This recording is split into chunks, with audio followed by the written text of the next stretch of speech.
All right.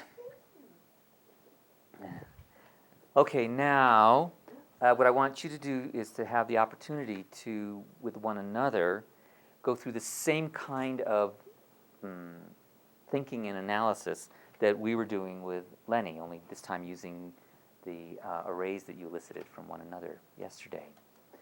Now, the important thing about what you're about to do has nothing to do with whether or not you got the right array, you got the right information. I don't care about that. What is important... Yeah, I'll be grading them later. That is, at this point in our learning, I think that's not our goal here.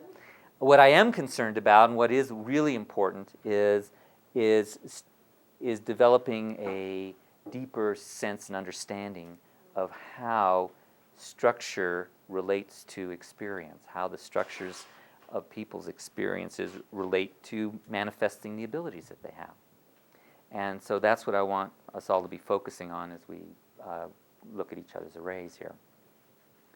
Now, the way I would like you to do this is you'll get into groups of 4, so your pair will pair up with somebody else, and you'll take turns, in a sense, just as we did with Lenny here, taking your partners through the array that you elicited for your partner.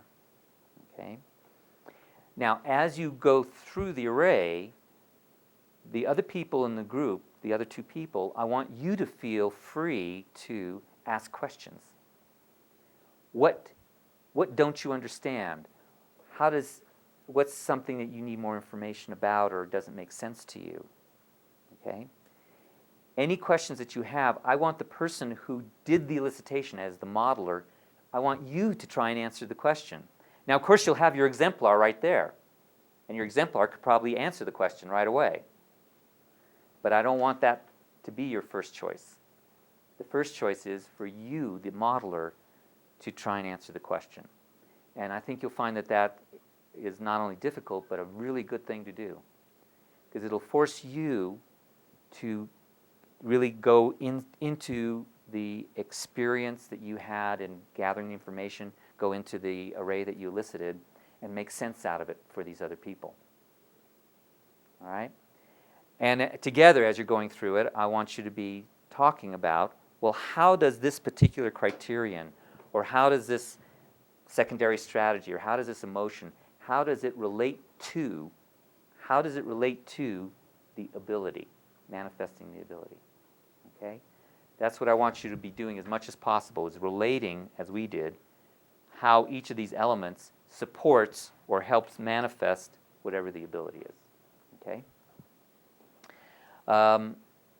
And you'll take, let's see, we have that 15. You take about 15 minutes for each person. All right? I know that's not very much time. That's going to go by just like that. So one thing you might consider doing as you look at your array and you want to present it to these other people, you might think about, well, where's the meat of this array? What are the elements in the array that really struck you as being particularly significant in this person being able to manifest their ability? Okay? And that's it. So David, if we take 15 minutes each, that's going to take us to 5 to 12. Yeah? Right. That's what I was planning. I think what we'll do is when it gets to be 12 o'clock, I'll go around and say, go to lunch. All right? So we don't have to do an assembly thing. All right? And then we'll resume at 1:30. All right? Good. Go to it.